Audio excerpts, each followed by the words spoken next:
नमस्कार। क्या आप भी वो हैं जिनको खांसी बार बार तंग करती है? खांसी जिसमें बलगम नहीं है, जिसे हम ड्राई कॉफ या सूखी खांसी कहते हैं, और खांस खांस के पसलियां दर्द हो जाती हैं, तो ये वीडियो आपके लिए है।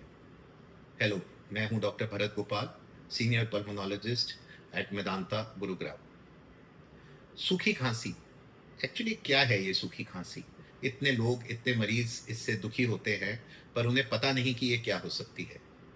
तो सूखी खांसी के पहले कारण सोचते हैं। सूखी खांसी तब होगी जब कोई भी ऐसी चीज हमारे गले, नाक या लंग्स की नलियां, यानी कि जो ब्रीदिंग ट्यूब्स हैं, उनको इरिटेट या इन्फ्लेम, यानी कि सूजन पैदा करेगी। अब इसके क्या कारण हो सकते हैं? सबसे कॉमन, जो आप लोग बीड़ी, सिगरेट, स्मोकिंग, वेपिंग कुछ भी करते हैं, उसके जो तत्व अंदर जाते हैं वो बहुत इन चीजों को सूजन पैदा करने के लिए काबिल होते हैं, तो आपको सूखी खांसी होगी। उसी की तरह, जैसे कि हमारे दिल्ली एनसीआर में इतना प्रदूषण होता है, तो जो PM2.5 पार्टिकल्स हैं, वो हमारे गले को, नाक को और ब्रीदिंग ट्यूब्स को जब तंग करते हैं, इरिटेट करते हैं, तो खांसी ट्रिगर होती है। तीसरी चीज, बहुत बार हमें एसिडिटी होती है, और लोग ये जानकर आश्चर्य होगा कि जो हमारा एसिड रिफ्लक्स पीछे की तरफ ऊपर मारता है, तो उससे जो इरिटेशन पैदा होती है, उससे भी सूखी खांसी हो सकती है। ऐसे ही नज़ला है, पीछे की तरफ गिर रहा है, जिसको हम पोस्ट नेज़ल ड्रिप कहते हैं, उससे भी खाँसी हो सकती है, और ये ज़्यादातर सूखी होती हैं। फिर लंग्स की प्रॉब्लम, अस्थमा, एलर्जिक ब्रोंकाइटिस, ये जो प्रॉब्लम्स हैं, इनके करके भी हमें सूखी खाँसी हो सकती है। तो ये कॉमन लक्षण हैं जो सूखी खाँसी पैदा करते हैं। अब एक बार हमने ये समझ लिया, तो हमें ये भी समझना ज़रूरी है कि इससे हम कैसे बचें।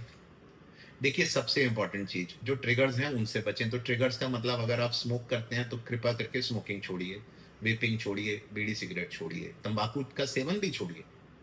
दूसरा, अगर आपको अस्थमा है, आपको एलर्जी है, तो आप उसकी दवाइयाँ ठीक से लीजिए। तीसरा, अगर आप बाहर प्रदूषण के टाइम पे जा रहे हैं, तो आप एक अच्छा N95 मास्क पहनिए, जिससे आपको PM2.5 पार्टिकल्स आपके अंदर ना जाएँ और इरिटेट ना करें। एसिडिटी है तो रिफ्लक्स की दवाइयाँ आपको लेना बहुत ज़रूरी है। ये तो आपके कारण और उनके ट्रिगर्स के लिए हो गया। साथ में हाइड्रेशन अच्छी रखिए, पानी की मात्रा बहुत अच्छी रखिए। जितना आप हाइड्रेटेड रखेंगे, उतना वो हमारे जो अंदर लंग्स हैं, वो भी हाइड्रेटेड रहेंगे, और खाँसी की मात्रा कम रहेगी। थोड़ा-थोड़ा पानी हर वक़्त पीते रहिए जब आपको खाँसी है। ओवर द काउंटर आपको कफ लोजेंजेस, कुछ कफ सिरप्स मिलते हैं, जो आपको सूथनिंग के लिए होते हैं। अदरवाइज़ आप गर्म पानी में थोड़ी-सी हनी डालेंगे, शहद डालेंगे, तो उसको धीरे-धीरे करके सिप करेंगे, तो उससे भी हमारा जो ये सूदनिंग इफ़ेक्ट होता है, और ड्राई कफ में आराम। अगर आप ये सारी चीज़ें समझें, तो आप ये देखेंगे कि ड्राई कॉफ कोई ऐसी चीज़ नहीं है जिसको हम कंट्रोल नहीं कर सकते, पर फिर भी कुछ लक्षण हैं जहाँ पर मैं आपको ये एहतियात करूँगा कि आप डॉक्टर को इमीडिएटली दिखाएँ।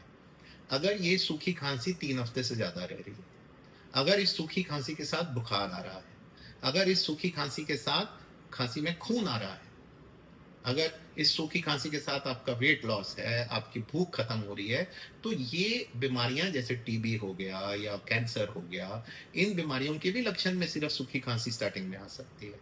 तो उस केस में आप इमीडिएटली अपने डॉक्टर से संपर्क करें और उसकी क्लैरिफ़िकेशन लें। लंग्स बहुत इंपॉर्टेंट ऑर्गन्स हैं, रोज हमें सांस उसी से ही लेना है, तो हमारा ये दायित्व है कि हम अपने लंग्स का ध्यान रखें। और अगर हमें कोई भी सिम्टम है, सूखी खांसी एक कॉमन सिम्टम है, तो उसको ठीक से मैनेज करें और अपने डॉक्टर की सलाह लें। धन्यवाद।